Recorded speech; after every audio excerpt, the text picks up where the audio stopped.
Mesdames et messieurs, bonsoir et bienvenue dans votre émission Décryptage sur Nihon Info. C'est un séisme politique majeur qui continue de secouer le Sénégal. Le président Bassirou Diomaye Faye a dévoilé ce lundi 1er juin 2026 la composition de son nouveau gouvernement dirigé par le Premier ministre Ahmadou Al-Aminou Mohamed Lo. La grande surprise réside dans l'absence officielle du PASTEF, le parti au pouvoir dirigé par Ousmane Sonko, selon une rupture publique entre les deux anciens compagnons de route. Pour analyser donc les dessous de cette séparation, comprendre la stratégie de cette nouvelle équipe de 30 ministres et évaluer l'avenir politique du Sénégal, nous recevons ce soir pour vous Monsieur Mamadou Diouf, notre éditorialiste maison. Bonsoir. Bonsoir, Pinto. Alors, le choc du divorce politique au Sénégal, nous en parlons. Mamadou Diouf, on a longtemps cru à ce slogan Sonko Moy Diomaye, c'est-à-dire Sonko, c'est Diomaye en Wolof. Comment est-on arrivé à cette rupture brutale? On a vu la rupture venir. On ne l'attendait certainement pas aussi brutale, en se disant qu'en homme d'État, ils trouveront le moyen de se séparer. Mais tout le monde a vu venir. Je ne crois pas qu'il y a un Sénégalais ou un observateur de la vie politique sénégalaise qui croit, au moment où il y avait la rupture, que les deux pouvaient encore continuer ensemble. Il y a eu plusieurs épisodes montrant qu'il y a crise. Il y a eu le Terra Meeting de M. Sonko, où à un certain moment, même certains disaient que c'est à l'occasion il va démissionner, ce qui veut dire clairement qu'il y avait une crise. Il y a eu des déclarations de part et d'autres. Il y a eu la dernière déclaration du président de la République lors d'un entretien avec les journaux où il disait que s'il n'a plus confiance au Premier ministre, il va le limoger. C'était clair qu'il se passait quelque chose entre les deux hommes. C'était encore beaucoup plus clair au niveau de ce que moi j'appelle les seconds couteaux, où au niveau des réseaux sociaux, au niveau des médias, les partisans de l'un et les partisans de l'autre ne se rataient pas du tout au niveau des médias. C'était clair donc qu'on allait vers une rupture, on ne connaissait pas la date. Certains pensaient au congrès du PASTEF qui aura lieu le week-end prochain. D'autres disaient, bon, ça peut aller jusqu'aux élections locales de 2027 où chacun sera obligé de se positionner clairement, mais c'est intervenu après le dernier passage du Premier ministre au niveau de l'Assemblée nationale, un passage également où, quand on entend le discours du Premier ministre, on voyait nettement qu'il y avait de grosses divergences avec le président de la République. Alors, le PASTEF évoque des points de désaccord sur la place de la majorité dans l'exécutif. S'agit-il d'une querelle de leadership ou d'une véritable divergence idéologique? Il y a du tout dedans. Il y a une divergence qui est là depuis fort longtemps, qui date des élections législatives, où le PASTEF, Sonko en particulier, considérait qu'il fallait aller aux élections avec PASTEF. Le président Diomaye considérait qu'on est allé à la présidentielle avec une coalition. On peut aller aux législatives avec cette même coalition, puisqu'il y a des alliés qui sont allés avec eux à la présidentielle. Oui. Il y avait déjà une divergence très claire et très forte. Il y a une autre divergence qui est sur la question de la justice, la reddition des comptes. Oui. Le président Sonko insistait sur la question et voulait que ça aille vite. Le président Diomaye disait qu'on a traversé une cassure au Sénégal, en particulier entre 2021 et 2024. Il faut réparer cette cassure, il faut penser également à la cohésion du pays et il faut laisser la justice faire son travail tranquillement. C'était également une divergence qui était là, qui était extrêmement claire. La participation de ceux qui étaient dans la coalition, dans le pouvoir. PASTEF parlait par moment même de parti-État. On a même vu un ministre faire cette bourde disant que quand des gens se présentent devant lui, s'il faut les embaucher au niveau du ministère, il va regarder celui qui est membre du PASTEF ou pas. Celui qui est membre du PASTEF, il le prend.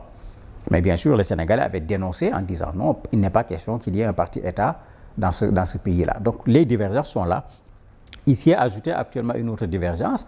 Le Sénégal est particulièrement coincé aujourd'hui sur le plan économique à cause du niveau de la dette laissée par l'ancien président Macky Sall, mais à cause du niveau de la dette de PASTEF. Parce que PASTEF, également, depuis qu'ils sont arrivés, ils ne font qu'emprunter de l'argent.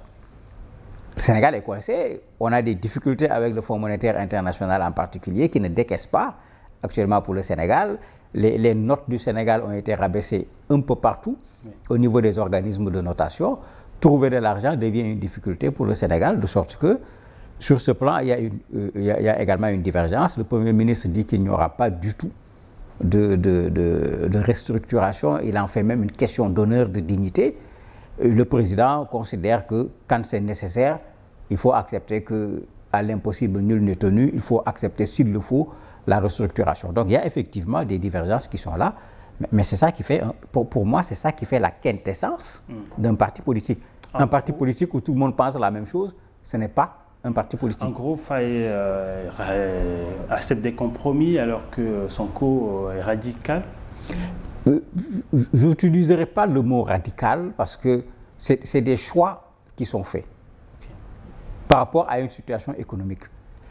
Ces choix que l'on voit à travers le président de la République, à travers le Premier ministre, mais quand vous regardez les économistes sénégalais, vous avez la même division au niveau des économistes sénégalais. Il y en a qui disent qu'il n'y a rien à faire, qu'on le veuille ou pas, on va restructurer. Autant le faire maintenant, avant de cogner le mur pour le faire. Il y a d'autres qui disent non, il y a d'autres possibilités qui permettent de ne pas restructurer et de résoudre le problème. En fait, le fond du problème se trouve dans ce qu'on appelle la soutenabilité de la dette. Ceux qui considèrent que la dette n'est plus soutenable disent que ce n'est plus la peine de se casser la tête.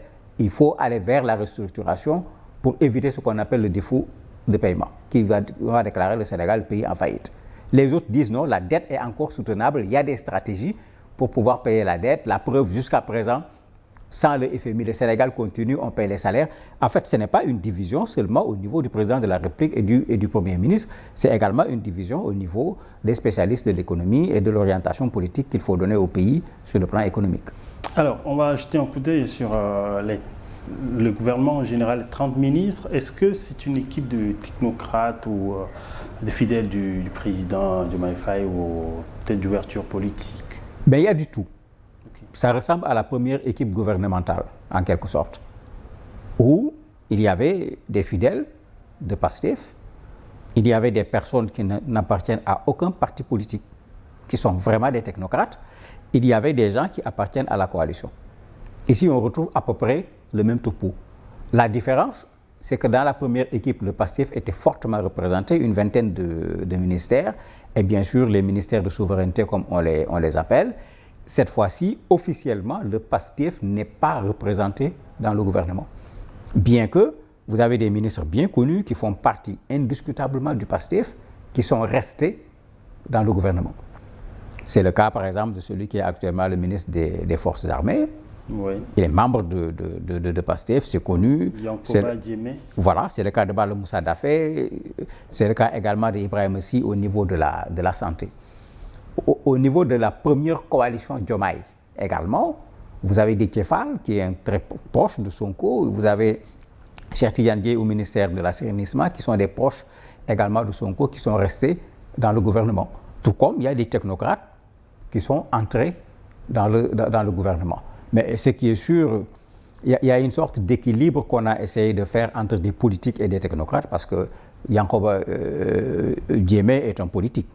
Ça ne l'empêche pas d'être en même temps un technocrate. Donc il ne faut pas regarder la personne parfois seulement sous l'angle politique. Il peut être un politique parce qu'il est dans un parti, il est dans le terrain politique, mais ça ne l'empêche pas également d'avoir un background qui fait de lui un technocrate. Donc même cette distinction, elle n'est pas toujours la bonne parce qu'on fait comme si celui qui ne fait pas de la politique est technocrate et l'autre qui le fait ne l'est pas, alors que celui qui fait de la politique également peut être un technocrate en ayant le profil qu'il faut. Si on l'avait mis dans un autre aspect, on parlerait de technocratie également. 4 femmes seulement parmi ces 30 membres. La parité et la représentativité féminine restent visiblement un point faible de c'est ce qui est reproché au PASTEF depuis qu'ils sont arrivés au pouvoir. Les mouvements féministes en ont fait une sorte de levée de bouclier. Dans le premier gouvernement, c'était pratiquement la même chose, très peu de femmes. Dans ce gouvernement, c'est exactement la même chose. Au niveau des nominations au poste de directeurs généraux, etc., c'était exactement la même chose. PASTEF avait répondu en disant qu'ils ne font pas un ciblage en termes d'hommes ou de femmes, ils font un ciblage en termes de compétences et de qui peut le mieux prendre en charge le pays qui se trouve actuellement dans une situation de difficulté. C'est vrai que c'est assez bizarre parce que quand on regarde l'Assemblée du Sénégal, les femmes y sont particulièrement représentées parce qu'il y a la parité qui est appliquée.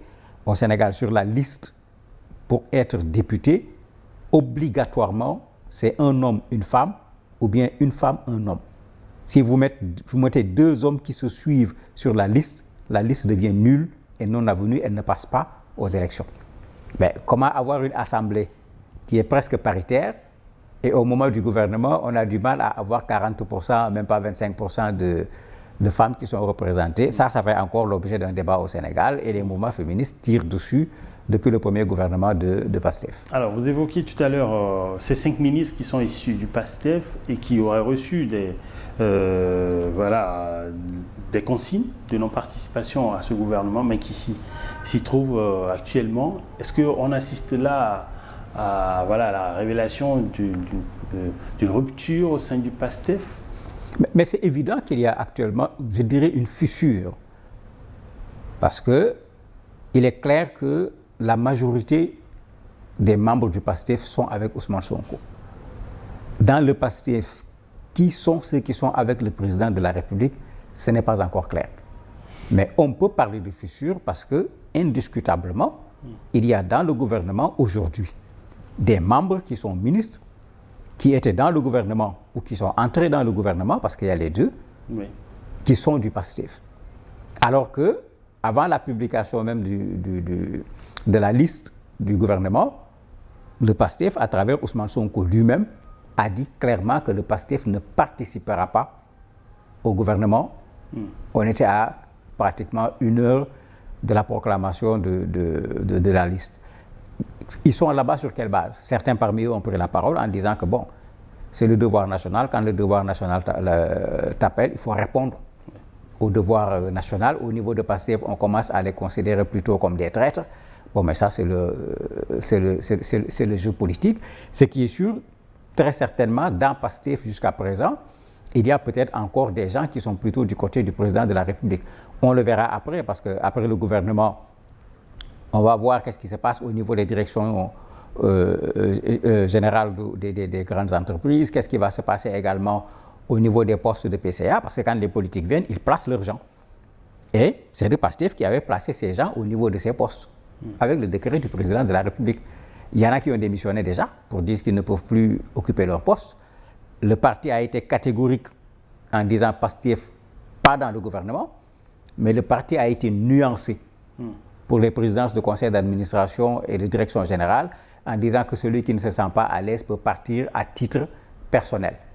Et tout le monde comprend parce qu'un parti également, c'est les cotisations des membres. Bon, pour que les membres cotisent gros, il faut qu'ils aient des postes où ils ont des revenus intéressants, où on peut dire aux gens chacun donne 10%.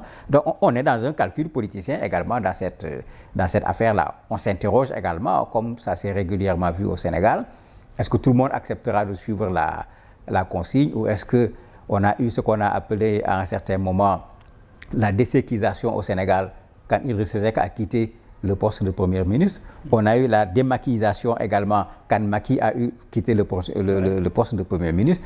Éventuellement, la même chose peut se faire également avec Ousmane Sonko ou ses fidèles qui sont dans certains postes en termes de conseil d'administration, de direction générale, peuvent être enlevés pour mettre des gens plus fidèles au président de la République. Alors, face à l'impatience sociale des Sénégalais, je peux parler du chômage des jeunes, le coût de la vie, ce gouvernement dispose-t-il aujourd'hui d'un état de grâce ou doit-il produire des résultats immédiats? Ça, c'est un gouvernement de résultats immédiats pour 2 raisons. Gouvernement d'urgence. La première raison, c'est que PASTEF a déjà passé 2 ans au pouvoir.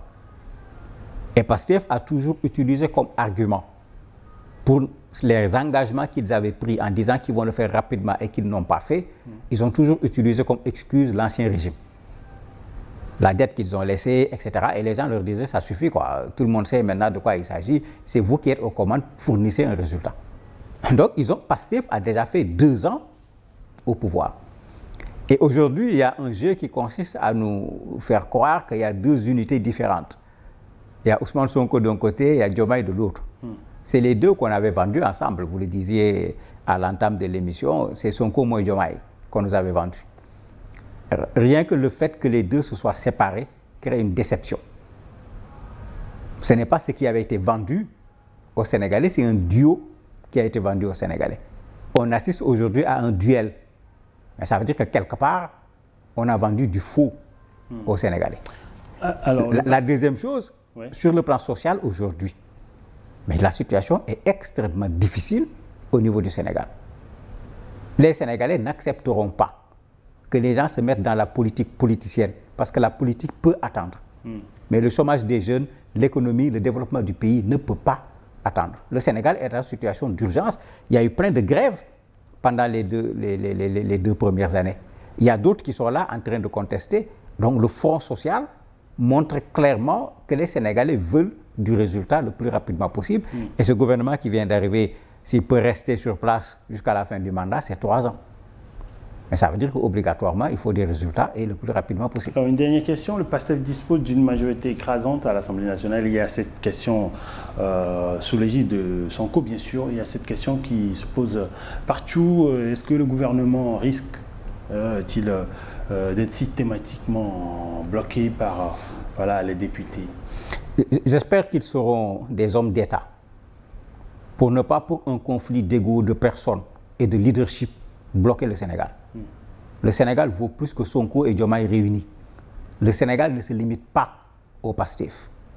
Le Sénégal est loin au-delà de PASTEF. Mais s'ils le font, les Sénégalais ont toujours résolu les problèmes sans trop de discussions. Ils ont toujours laissé les politiciens se chamailler dans les radios, dans les télés, au point même que sur le plan international, tout le monde a paniqué. Les Sénégalais, après, ont pris leurs responsabilités pour aller dans les urnes et sanctionner ce qu'il fallait sanctionner. Je me dis que c'est la même chose qui va se passer. Quand on parle de démocratie, quand on parle de séparation de pouvoir, n'oublions pas ce que Montesquieu avait dit. L'équilibre des pouvoirs n'a pas pour but de taper le pouvoir législatif sur l'exécutif ou de faire le contraire. Mais c'est pour qu'on travaille de concert pour pouvoir faire avancer le pays. Mais si on utilise ces pouvoirs pour se combattre, bloquer les institutions, donc indirectement bloquer les pays, mais les Sénégalais prendront leurs responsabilités pour mettre à la place, parce que ce n'est pas des compétences qui manquent au Sénégal, des gens qui vont s'occuper du Sénégal au lieu de s'occuper d'élections, parce que c'est ça qu'on a dénoncé depuis les indépendances. Merci Mamadou Diouf d'être précédent invité, ce fut un plaisir. C'est moi qui vous remercie. Merci également à l'équipe technique et rédactionnelle derrière cette émission et surtout à vous, nos chers téléspectateurs et chers internautes, pour le suite de le programme sur Niod Info.